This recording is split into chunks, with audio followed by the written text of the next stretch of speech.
संघर्ष करो, हम तुम्हारे साथ हैं। राहुल गांधी तुम संघर्ष करो, हम तुम्हारे साथ हैं। कांग्रेस पार्टी जिंदाबाद, जिंदाबाद जिंदाबाद। नरेंद्र मोदी हाय हाय, हाय हाय हाय। नरेंद्र कांग्रेस नेता राहुल गांधी की सांसद सदस्यता समाप्ति किए जाने पर नाराज पूर्णिया के कांग्रेस कार्यालय में कार्यकर्ताओं ने प्रधानमंत्री नरेंद्र मोदी का पुतला दहन किया और जमकर केंद्र सरकार के खिलाफ नारेबाजी भी की। मौके पर कांग्रेस कार्यकर्ताओं ने कहा कि उनकी सदस्यता को लेकर कोर्ट से निर्णय आना था, लेकिन उन्हें राहत नहीं मिली। केंद्र सरकार ने राहुल की लोकप्रियता को देखते हुए इस तरह का निर्णय लिया। केंद्र सरकार पर आरोप लगाते हुए कहा कि केंद्र सरकार राहुल गांधी को फंसाने की साजिश रच रही है। हर मोर्चे पर हम विरोध करेंगे, हमारी लड़ाई जारी रहेगी। केंद्र में जो सरकार बैठी है वह पूरी तरह तानाशाही रवैया अपना रही है, लगातार राहुल गांधी को परेशान कर रही है। केंद्र की सरकार अदानी मामले में लोगों को भ्रमित करने के लिए साजिश के तहत राहुल गांधी को फंसा रही है। भारत जोड़ो यात्रा से राहुल गांधी की पदयात्रा से केंद्र की सरकार डर गई है। राहुल गांधी के खिलाफ साजिश के तहत केंद्र सरकार कार्रवाई कर रही है।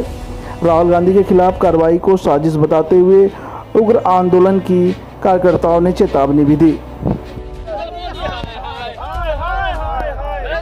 छोड़ गद्दी छोड़, नरेंद्र मोदी गद्दी छोड़, गद्दी छोड़, गद्दी छोड़।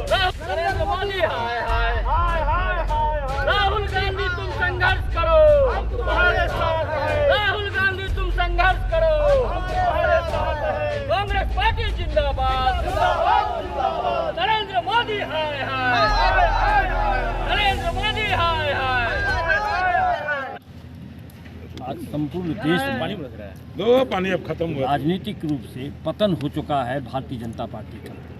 और गुजरात का जो न्यायालय ने जो जिस तरह का जजमेंट दिया है, जहां कहीं से भी ये नहीं आ सकता है, उसमें वो घुसेर रहे हैं दूसरे मामले को भी। लगता है कि न्यायालय बिक चुका है प्रधानमंत्री मोदी जी के हाथों में। गुजरात का न्यायालय बिक चुका है, इसीलिए वहाँ के जो जज ने जिसने फैसला दिया है, एक तो फैसला यह दिया जो जिसमें कि झूठा है, पूरा मामला जो मिथ्या है और झूठ पर आधारित यह जजमेंट हुआ है न्यायालय के द्वारा। मैं माननीय न्यायालय का अपमानना नहीं कर रहा हूं, लेकिन मुझे दुख है कि न्यायालय ने घुसेरा उसमें किसका नाम, उसमें सावरकर का नाम घुसेरा कि उनके पोते ने केस करने की सोची है। तो ये बात जब केस होगा तब देखा जाएगा।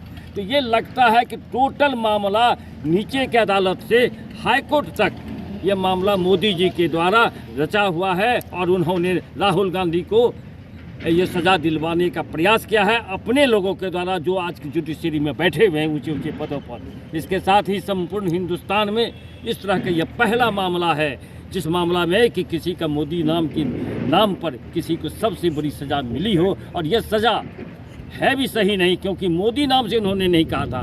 उन्होंने यह कहा कि मोदी नाम के कुछ चोरों के नाम मोदी के नाम पर क्यों है। तो भाई इस बात को, इस जजमेंट को हाई कोर्ट के जस्टिस और नीचे के अदालत के जस्टिस ने, जिसको कि मिल चुका है डबल उसको जैसे मिला है प्रमोशन, ये प्रमोशन क्यों दिया जा रहा है।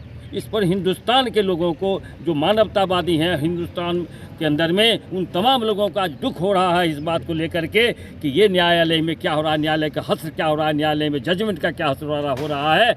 और गुजरात जैसे लगता है कि उनके खरीदा हुआ स्टेट है और वहाँ के सारे पदाधिकारी, सारे लोग, चाहे वो किसी भी विभाग के हों, मैं माननीय न्यायालय का अवमानना करना नहीं चाहता हूँ, लेकिन मजबूर होकर हिंदुस्तान के लोग आज ये सोचने पर मजबूर हैं कि भाई न्यायालय में नीचे की अदालत से ऊपर की अदालत तक ये क्या हो रहा है, ये कहाँ तक जाएगा। आप याचिका खारिज कर दी गई है, अब अगला कदम क्या होगा? अगला का सुप्रीम कोर्ट जाएंगे और सुप्रीम कोर्ट में हम लोग न्याय की मांग करेंगे, गुहार लगाएंगे और ये कहेंगे कि इस मामला को तुरंत से तुरंत देखें, जिससे कि देश के अंदर में यह कायम हो सके, अच्छे वातावरण कायम हो सके और लोगों को मिलने जुलने की बात हो सके। तोड़ने वाली सरकार को अलग किया जा सके, जो तोड़ने वाला सरकार है। इसीलिए यहाँ जितने भी लोग उपस्थित हैं, सारे लोग यह मांग करते हैं राष्ट्रपति से कि अविलंब मोदी जी की सरकार को हटाया जाए, इसीलिए कि ये लोग जनता के बीच में विश्वास ही नहीं रखते हैं, जनता के प्रति उनकी कोई जवाबदेही नहीं है। वो सिर्फ बड़े, चूँकि राहुल गांधी ने एक ही सवाल किया था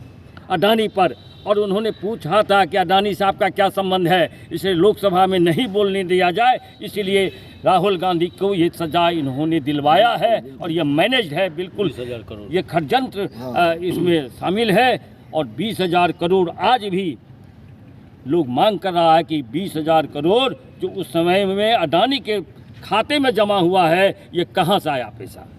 परिचय बता देंगे। रंजन सिंह, पूर्व जिलाध्यक्ष कांग्रेस। भारतीय जनता पार्टी के द्वारा हम लोग आगामी 1 जुलाई से भी जो इनका कार्यक्रम है, एक ढकोसला कि 9 साल मोदी सरकार बेमिसाल, उस पर भी गांव-गांव प्रखंड स्तर से घूम करके लोगों के बीच कांग्रेस का विचार को ले जा रहे हैं। आदरणीय हमारे सम्मानित जिला अध्यक्ष नीरज सिंह और छोटू सिंह के नेतृत्व में सारे कार्यकर्ता काम कर रहे हैं। आपने देखा पुतला दहन, ये लोकतंत्र पे का जो हत्या हो रहा है, इसके विरोध में हम सभी कांग्रेस जन आज पुतला दहन किए हैं और आने वाले समय में हम लोग सुप्रीम कोर्ट पे आशा रखते हैं कि दूध का दूध पानी का पानी होगा। बताएं, याचिका खारिज कर दी गई है, अब अगला कदम क्या होगा? सबसे पहले तो आप लोगों को मुझे ये कहना था, आज राहुल जी का जो एमपी डिस्क्वालीफाई किए गए, क्यों किए गए? उसका मेन मकसद था कि वो पार्लियामेंट में एक ही सवाल किया गया कि अडानी के नाम पे जेपीसी का मांग किया गया, उसके विरुद्ध में उनको डिस्क्वालीफाई किया गया। वैसे देखा जाए पूरे भारत में जितने भी भारतीय जनता पार्टी के एमपी है, क्या क्या बयान नहीं देते हैं, लेकिन आज तक उनके ऊपर कोई केस नहीं हुआ, कुछ नहीं हुआ, कोई कदम भी नहीं उठाया गया। हमारे कांग्रेस के नेता पे ही आप देख रहे हैं ईडी, सीबीआई सब पर जांच किया जाता है। यही है, इस देश में कानून नाम पर कोई चीज़ रहा नहीं, यहाँ पे तानाशाह सरकार है, उसके खिलाफ हम लोग आज पुतला दहन किए हैं और हम लोग यही चाह रहे हैं कि पूरे भारत में ये पुतला दहन हो, मोदी जी के खिलाफ, और ये सत्ता छोड़े, और हम लोग इससे पूरे जोर शोर से काम करेंगे। परिचय बता दें। ऐसे एक सद्दाम युवा कांग्रेस जिलाध्यक्ष। बताएं, अब कहाँ से उम्मीद लग रही है? यहाँ से निचली अदालत से याचिका खारिज हो गई है, हाईकोर्ट ने खारिज कर दी है। देखिए, एक कहावत है, मेरा कातिल ही मेरा मुंसिब है, क्या होगा मेरे हक में फैसला। सारा चीज़ आप ही का है, क्या हो रहा है सारा देश जान रहा है। किस प्रकार से हमारे नेता, देश के नेता आदरणीय राहुल गांधी जी को किस तरह इस मामले में फंसाया गया। सवाल क्या था? उनके मोदी जी और अडानी के बीच के संबंध का, जेपीसी की मांग कर रहे थे, इतने करोड़ों जो डील हुई इसकी मांग कर रहे थे, महिलाओं पे हो रहे बलात्कार पर उन्होंने सवाल पूछा था।